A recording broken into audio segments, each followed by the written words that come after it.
منا کے دل لے لو سلام بهم مرض فزادهم الله مرضا ولهم عذاب أليم بما كانوا يكذبون۔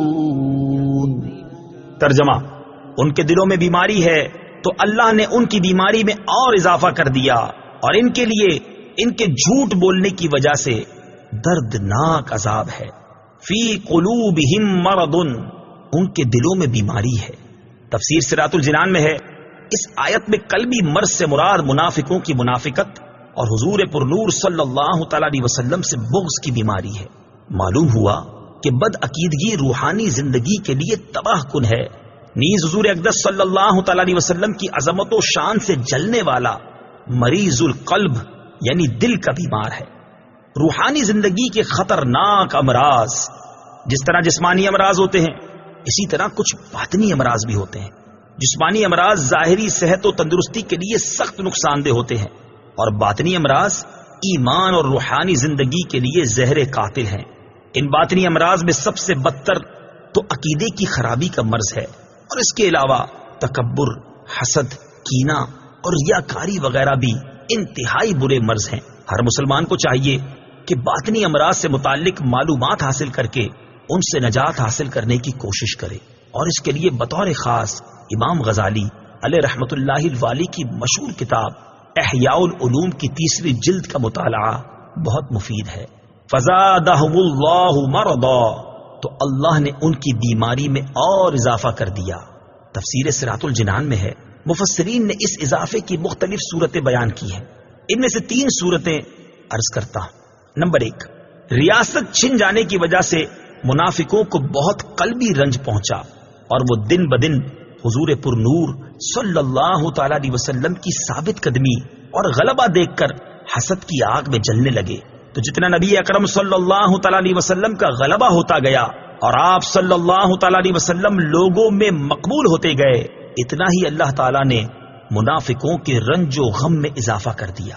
نمبر 2، منافقوں کے دل کفر، بد عقیدگی اور نبی کریم صلی اللہ تعالی علیہ وسلم سے عداوت و دشمنی سے بھرے ہوئے تھے۔ اللہ تعالیٰ نے ان کی ان چیزوں میں اس طرح اضافہ کر دیا کہ ان کے دلوں پر مہر لگا دی تاکہ کوئی واعظ و نصیحت ان پر اثر انداز نہ ہو سکے۔ نمبر 3، جیسے جیسے شرعی احکام اور نزول وحی میں اضافہ ہوا اور مسلمانوں کی مدد و نصرت بڑھتی گئی، ویسے ویسے ان کا کفر بڑھتا گیا، بلکہ ان کا حال تو یہ تھا کہ کلمہ شہادت پڑھنا ان پر بہت دشوار تھا، اور اوپر سے عبادات میں اضافہ ہو گیا اور جرموں کی سزائیں بھی نازل ہو گئیں، جس کی وجہ سے یہ لوگ بہت بے چین ہو گئے۔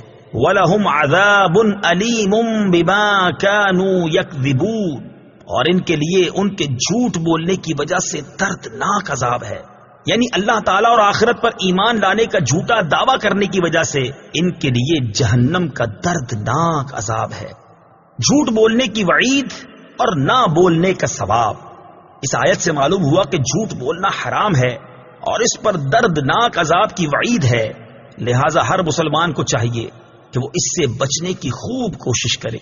مسلم شریف کی حدیث ہے، حضرت عبداللہ بن مسعود رضی اللہ تعالی عنہ سے مروی ہے، رسول اللہ صلی اللہ تعالی علیہ وسلم نے ارشاد فرمایا، سچائی کو اپنے اوپر لازم کر لو، کیونکہ سچائی نیکی کی طرف لے جاتی ہے، اور نیکی جنت کا راستہ دکھاتی ہے۔ آدمی برابر سچ بولتا رہتا ہے اور سچ بولنے کی کوشش کرتا رہتا ہے، یہاں تک کہ وہ اللہ تعالیٰ کے نزدیک صدیق لکھ دیا جاتا ہے۔